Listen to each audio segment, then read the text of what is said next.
a year, and boy, is my ego tired. First, he was scheduled last June when Carl Reiner asked to do the date, and Stephen graciously stepped aside.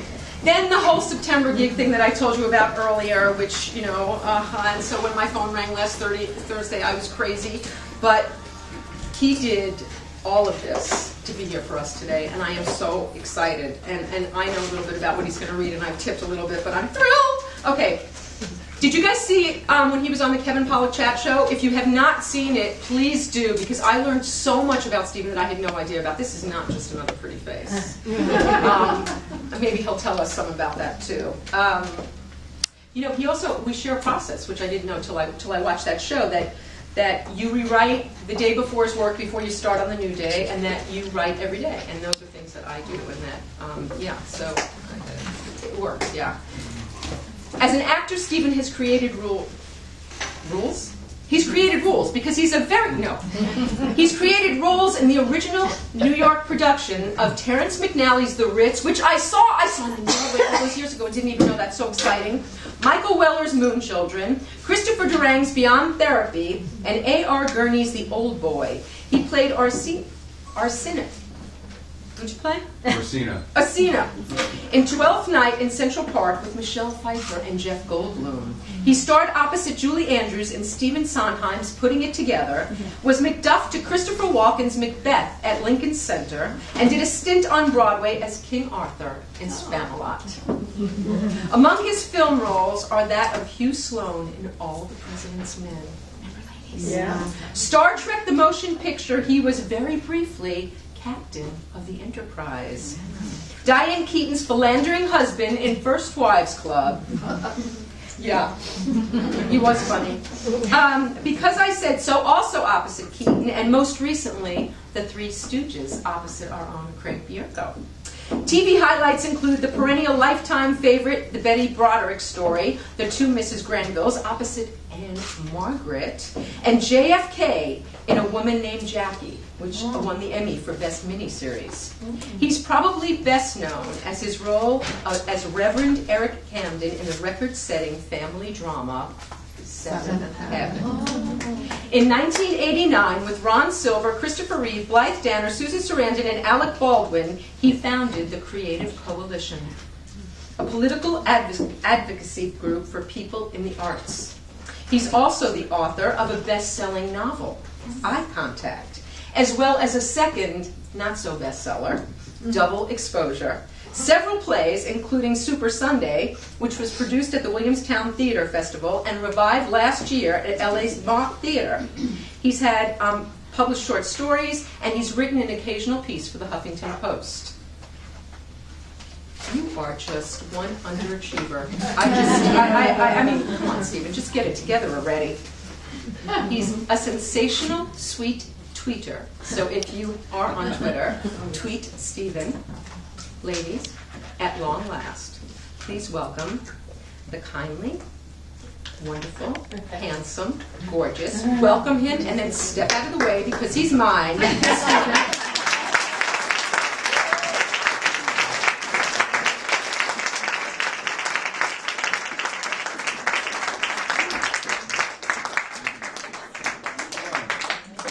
It's not often that things are everything that you heard they were going to be, but this is. It really is. It's just.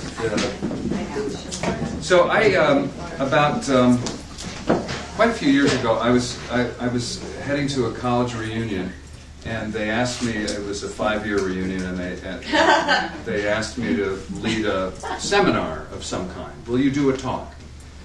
And just that morning, someone had said to me, "Well, you've kissed a lot of interesting women on film," and we had a conversation about it, and it sort of thought, yeah, it's true. So they asked me to do this talk, and I said, I don't have any idea what I'm going to say, but put in the little Amherst College program that I'll be the title of my talk, and these are usually things like transplanted, oak genes in Southern Africa, or various medical research papers and things. My title was "Women I've Kissed for Money." And so I gave the talk, and I've given it a couple of times since in rewritten And it occurred to me recently that I think if I ever do write an autobiography, this is the way for me to do it. So, here's some pieces from it. In the past 40 years, I've been paid to kiss a lot of beautiful women.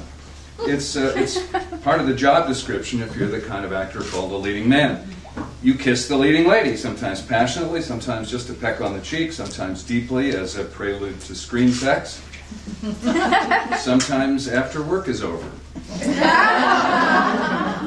In the course of my career, here comes the list, I've been paid to kiss Jane Seymour, Anne Margaret, Bette Midler, Shirley MacLaine, Susan Sarandon, Diane Keaton, Diane Lane, Sigourney Weaver, Julie Andrews, Farrah Fawcett, Donna Mills, Roma Downey, Carrie Fisher, Lauren Hutton, Jane Curtin, Joanne Whalley, Blythe Danner, Stockard Channing, Kathleen Quinlan, Lisa Rinna, Victoria Tennant, Veronica Hamill, Sally Kellerman, Meredith Baxter, Christine Lottie, Jill Eikenberry, Mary Elizabeth Mastrantonio, Barbara Rush, Kate Burton, Catherine Hicks, Faye Dunaway, Celia Ward, and just yesterday, Susan Lucci.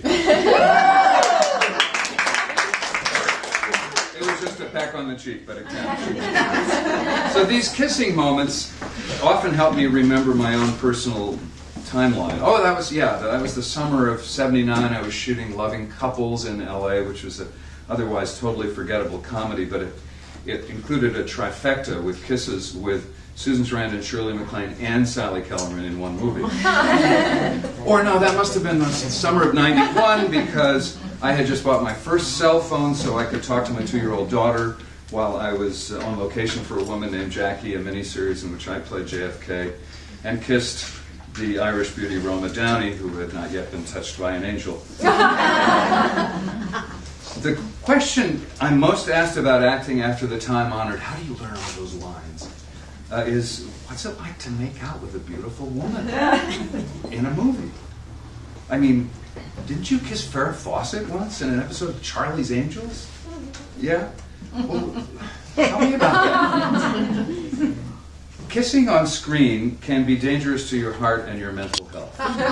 You stand or sit or lie there and pretend to be in love. You look longingly into each other's actual eyes and say things actual lovers say, while your actual bodies do some actual things that lovers' bodies do. And if you're not attracted to the person, it can be awkward and embarrassing and unpleasant. If you are attracted, it can be wildly unsettling, confusing, or downright magnificent. It can feel like love. It's supposed to look like love, after all. But for actors in the moment who also happen to have a natural physical attraction, the line between reality and fantasy is easily blurred, which helps explain why actors doing love scenes in movies often promptly and famously fall in love. Tom Cruise meet Penelope Cruz. Brad meet Angelina. I have seen it happen, and it's happened to me. And most of the women I mentioned are still alive, and many have husbands. So I'll do a little tap dancing here and there. But it brings me back to Farrah Fawcett. She was still Farrah Fawcett Majors when the kiss I remember took place. It was the spring of 1978. It's going to be a long time ago. I was asked to guest star on an episode of the phenomenal mega hit Charlie's Angels. Now, it may sound odd, but I wasn't sure I wanted to do it. In the 70s, there was still a huge double standard about movie actors doing television. And my William Morris agent told me it wasn't appropriate for an actor like me, who had designs on a big screen career, to appear on a TV series, particularly something as lightweight as Charlie's Angels. Over the years, this has fortunately changed completely, but it wasn't in '78 very common for TV actors to jump to movies. Now, Farrah had walked off the show after the very first season, and she was convinced that she was about to become a major movie star, and that Charlie's Angels was holding her back, even though it had propelled her to a sudden celebrity that would make Justin Bieber envious. Aaron Spelling, who later produced my show, Seventh Heaven, sued Farrah to come back to Charlie's Angels, and after many headlines, they reached a settlement, which was in season 2, she would return for 3 episodes instead of the usual 22, wow. And then she was released from her contract. Well, I was asked to play Farrah's fiancé on her first return episode. The role was a NASCAR driver with whom Farrah falls madly in love and who then is conveniently blown up in an explosion.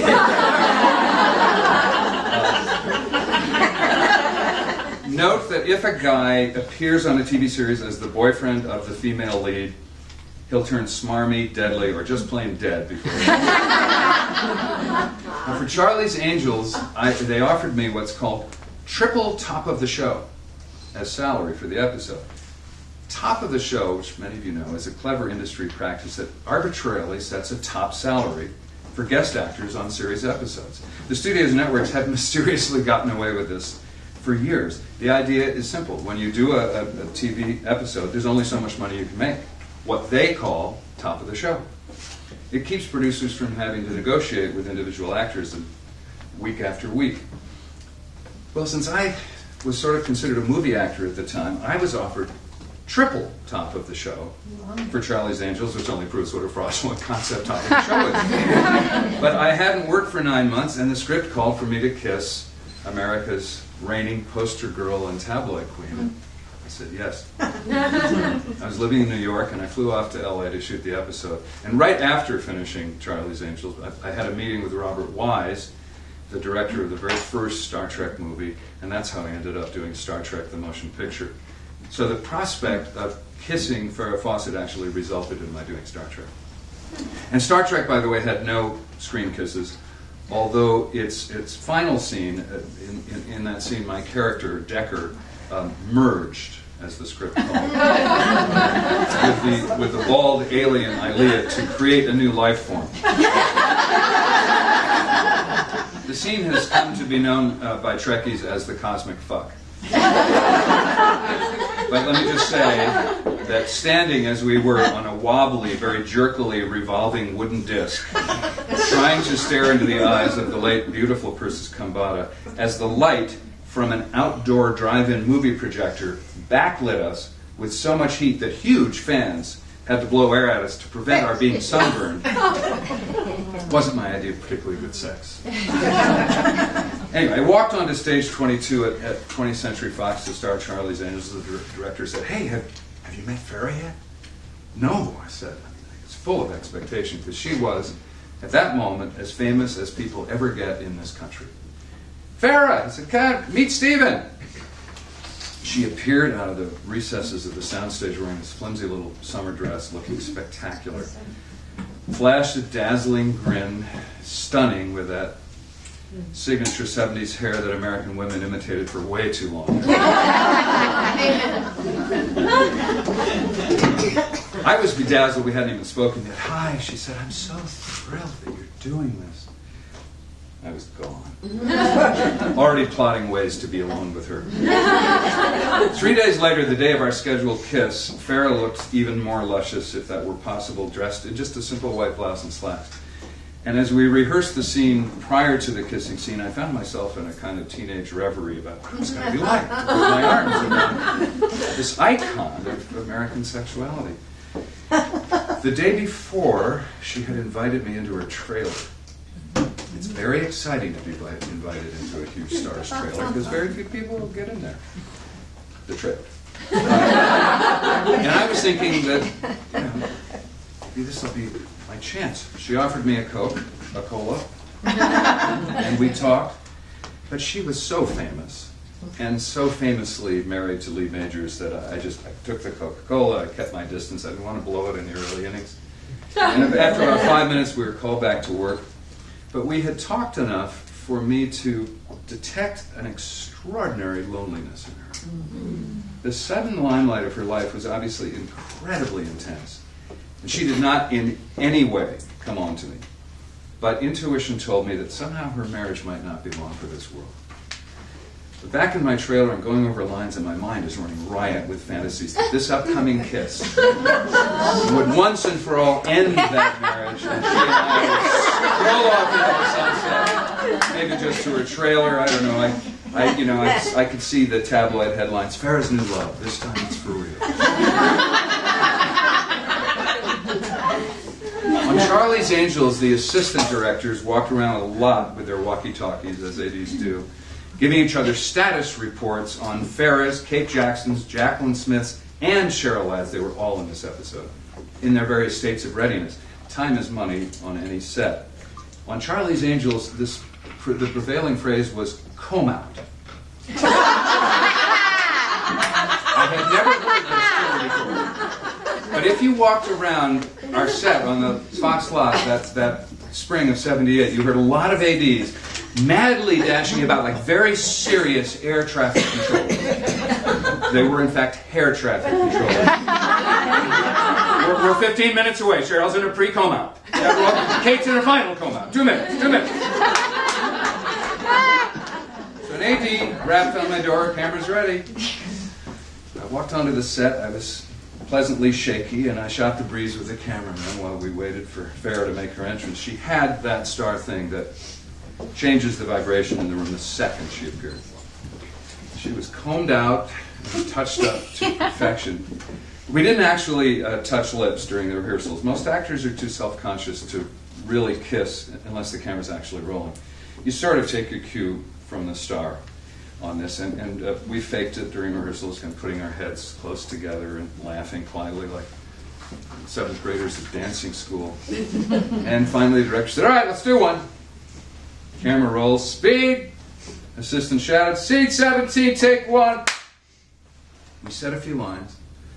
I put my arms around Farrah's tiny, curvy, celebrated waist. And I moved in for the kiss, and I could feel myself becoming more famous. Now,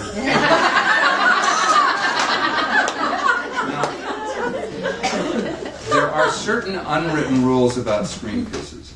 Usually no tongues. Unless it's supposed to be a really raw, smoky scene. But this was supposed to be a romantic scene. Oddly enough, deep kissing doesn't often look sexy on screen. Except maybe in porn, audiences would usually rather fantasize about what the actors' tongues are up to than see it all. Better to sort of part your lips, relax, let your mouth cover hers. Not too hard, not too soft.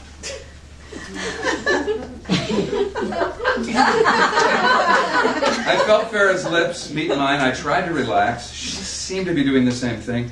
Our lips were kind of stiff. Okay, I mean, it was a little mechanical. It wasn't the supple, melting thing that I'd been praying for. And we held it that way for like a slow count of about 4.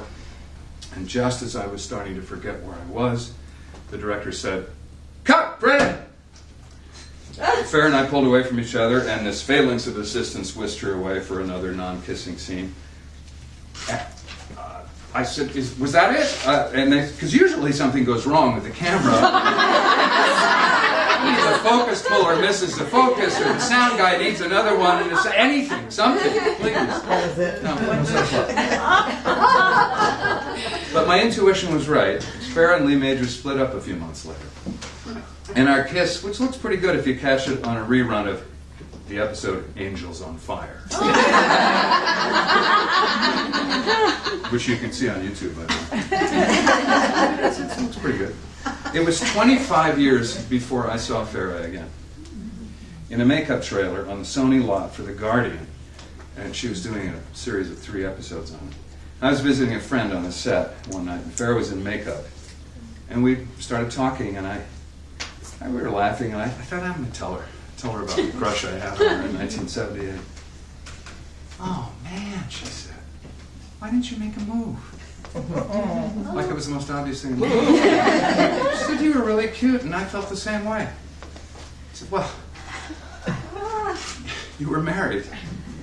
"I wasn't that married," she said. So, in a way, kissing is really a perfect metaphor for the acting process, because the trick, as in all acting, is to make the kiss look real, tantalizing, sexy, when in fact, as was the case when I kissed Jane Seymour passionately in a TV movie called Dark Mirror, my lovely long-haired co-star had a horrible cold and a contagious death with a temperature of 102. And you know, it's just different to kiss someone knowing that in a few days you too may be getting intimate with her postnasal drip. So this particular 1982 pre-Dr. Quinn kiss was especially challenging because in addition to Jane's cold, the kiss was being shot in extreme close-up. it was up to me somehow to position Jane's head very precisely in order for the shot to work. Our mouths somehow had to hit a mark in midair with our eyes closed. I played a psychiatrist treating twin sisters, a good and evil one, both played. My character is attracted to the bad sister against his will, and this is the moment when he loses his professional grip. It doesn't matter how brilliant the scene was or how hot the kiss is if it isn't played in the right light. If you miss your mark, you're going to do it again. The acting or the kiss may not be as good on take 2 or 3, but, you were on your marks, it was good enough. Time is money. Unless it's Scorsese or Steven Spielberg, you're going to move on. I didn't know Jane Seymour well. She was a total pro, always ready and well prepared, but she had that British reserve. And at the time, she also had 2 small kids, and they were often on the set, which meant she didn't hang out much. And as everyone knows, she's gorgeous. That long, straight, down-to-the-waist hair, the opposite of Farrah's well-set do. It took a few takes to get that shot. All right. And it was one of the more pleasant colds I've ever caught. Occasionally, a director will just generally light the shooting area, say a bedroom or a bed, and just tell the actors to basically improvise, unrehearsed. Now, this can be very daunting, but if you happen to be genuinely attracted to your co-star and romantically unattached at the moment, in 1977, I did a very silly love story called The Promise, and my co-star was Kathleen Quinlan, who had just made a big Oscar-nominated splash in a movie called I Never Promised You a Rose Garden. And she was nominated again later for Apollo 13. In real life, she and I were kind of attracted to each other. And she had this on and off again boyfriend, and they were off at the time. And I had some heat on me from playing a small but important part in All the President's Men. Kathleen was a former gymnast, fiercely independent, effortlessly sexy, free spirit and thinker. She was 21 and I was 28. For the last scene in The Promise, she and I were to kiss on a mountain bluff overlooking the Pacific. It was supposed to be the Atlantic in the story, but an ocean bluff is an ocean bluff. We shot right near the Golden Gate Park. And the kiss was the final tableau of the movie to run over the credits right after the end flashed on the screen. The cameraman and camera were perched in a helicopter. And the chopper was going to take off as the shot began and then pull slowly away from us, endlessly, while the credits rolled and the helicopter went back for miles, leaving us as little tiny specks on the screen, locked in an old-fashioned movie embrace. So this kiss lasted about 10 minutes. And for once there was no crew around, because the shot was so wide that the camera would have seen any crew members, and so they were all tucked far, far away. The kiss kind of began tentatively, and it turned real as we relaxed a little, and it got more pleasant and kind of really wonderful. After a few minutes, I was hearing violins. And I figured we're tiny figures by now, whatever the camera is seeing, because it's very far away. And I just whispered, like, "Are they still rolling?" She laughed, trying to maintain the kiss in case they were still rolling. I don't know. I didn't hear anybody say cut. So we just kept kissing. And we were laughing, and I know I was blushing. I blush if you tell me I'm blushing. And it was fun and sensual and kind of really startlingly, suddenly intimate. The closest thing to being alone with a woman I've ever experienced in a screen kiss. And it marked the beginning of a fondly remembered, short-lived off-screen friendship with an amazing young woman, and it's recorded for all time as the last shot of The Promise. One last title that pops up a lot when people recognize me is The Two Mrs. Grenvilles, which was a lavish miniseries I did based on a wonderful book by Dominic Dunn. And in it I had a mother-son kiss, I should have put her on the list, with none other than Claudette Colbert. It was her final screen performance after a 23-year absence from films. But with all due respect to her, when I think of The Two Mrs. Grenvilles, I think of the actress who played the other Mrs. Grenville, whose last name is Olson, but most of us know her by her hyphenated and often misspelled first name, Anne Margaret. And first of all, it's not Margaret. No. I mention this because someone as wonderful and famous as Anne Margaret shouldn't suffer having her name misspelled. And Barbara Streisand has the same problem, but so do I. People always think Stephen is spelled with a V. But Anne Margaret is also her first name, would-be intimates of her give themselves away by referring to her as Anne or Annie. I was cast in the two Mrs. Grenvilles in 1986, and I was in London shooting another miniseries called Hold the Dream, which was the sequel to another miniseries called A Woman of Substance. I'd taken Hold the Dream because the price was right, and it starred a wonderful actress named Jenny Seagrove, who had starred in Woman of Substance, and a young actor named Liam Neeson, who was not yet a star, but clearly a great actor. Plus, it was shooting in England. So when the news circulated around the London set of Hold the Dream that I'd been cast in the two Mrs. Grenvilles, a very odd thing began to happen. Grips and lighting people and sound people and a makeup assistant, they kept popping by my dressing room at odd times and would say things very reverently like, "When you work with her, would you kindly give my regards to Miss Anne Margaret?" Now, in England, crew members still charmingly refer to stars as Mr. or Miss. One grip said to me, "Now, you be sure to tell Miss Anne Margaret that old Bill, I was a grip on Tommy, she'll remember that he sends her his very best regards. You don't forget that." So over the days and weeks before Grenvilles began, an amazing number of men and women asked me to send their warmest, deepest regards to Miss Anne Margaret. Everybody spoke of her with a kind of faraway smile, like they were sending regards to Mrs. Santa Claus. I started to think it might be a setup. Everyone loved Anne Margaret, and this is at odds with my usual experience of megastars. That many people often just as happily damn a big star and say something nice about it.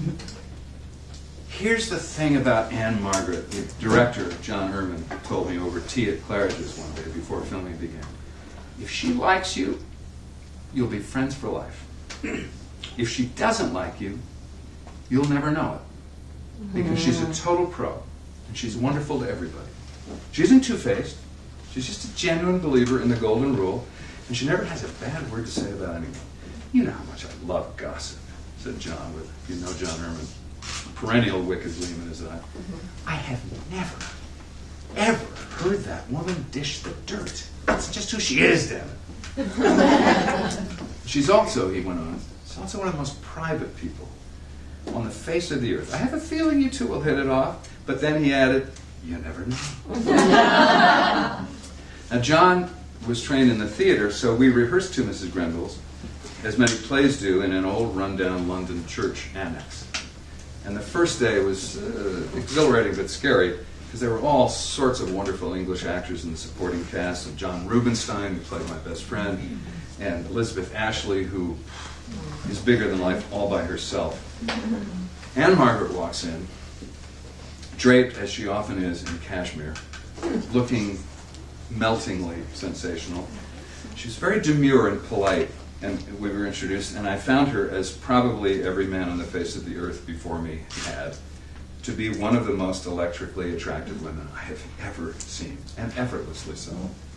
She speaks so softly that everyone in the room quiets down to hear her, but she combats her shyness with these Borscht Belt zingers and one-liners, just loosen everybody up, but sort of keeping people at a little distance. Claudette Colbert walks in. 80 years old, she still had those eyes that unnerved Clark Gable in It Happened One Night. She was immaculate, coiffed, dressed very expensively. She looked me over when we were introduced and seemed cordially, politely neutral. The reading was terrific. And the next day, Anne Margaret and I rehearsed alone with John Erman and his two assistants, but none of the other actors. And the ice kind of broke a little, and she and I found ourselves a little more able to talk. And then during lunch, John and his assistants left. And there's a part of me that has never gotten used to being in the presence of real big celebrities. I mean, it is a thrill sitting alone with someone like Anne Margaret, and I'm pretty good at keeping my cool and seeming control, but the college kid in me, who had drooled over her in Cincinnati Kid and Carnal Knowledge, could not believe it. So we're munching takeout sandwiches and drinking iced tea and talking, and as John Erman had predicted, we seemed to be kind of hitting it off. I am a recovering shy person. Yeah, the king, I said, munching my sandwich. All of a sudden, this vague stirring in the back of my mind was telling me this woman knew Ellen. And then I realized, Viva Las Vegas. But she was still quiet, and it wasn't unpleasant. She was just waiting for the subject to change. But I hadn't figured that out yet. I still hadn't figured it out. You knew him, didn't you? She looked at me and smiled. Yes, she said. We had a lot of kisses in Grenville's. We had great chemistry. And we both knew it, and that was that. I was newly married, and she'd been married forever to Roger Smith, a great guy, whom John Ehrman calls the Cobra. And I had no desire to find out why. In my wildest dreams, I had made love to Anne Margaret. In the two Mrs. Grenvilles, I had several opportunities to pretend to. Our kissing and lovemaking scenes were wonderful, but really just as wonderful was the support I got from her every day, just working as actors. We trusted each other, and it allowed us to both pretend to fall in love, and then when the scenes got really ugly and we had to really go at it, we could do that with the gloves off. We were both nominated for Emmys for that, and I always felt like I must have done something very good in another life to work with her. And that's where we'll stop.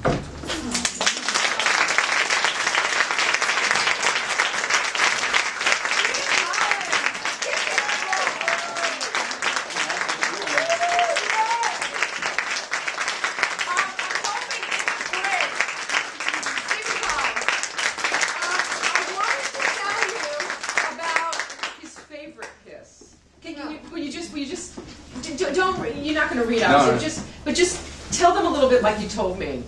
Again, it's fabulous. Go ahead. I hope it was Bette Midler. Yeah. His favorite kiss. Well, I did a movie with Bette Midler called Stella, and nobody's a bigger fan of Bette Midler than I, but I did not. She was not someone that I felt immediately attracted to. I was attracted to her talent, off the charts, and I was in awe of her and the way she was on the set every day. Fiercely dedicated to getting things right, and absolutely uncompromising, and willing to be a total pain in the ass and have everyone say, "Oh my God, she's a pain in the ass." She didn't care. Shirley MacLaine was that way too. They didn't care because Shirley MacLaine said to me, 25 years from now, it's my face up there on that screen. I'm going to get it right. But Bette and I had this kiss, and as I said, we didn't rehearse it. We just waited until the take, and I'm telling you, I would pay good money to kiss her. It was. I remember we started kissing, and I remember thinking, "Oh my God!" I mean, it was just. I'm still speechless when I think about it. It was just like off to dreamland. Isn't that the best story?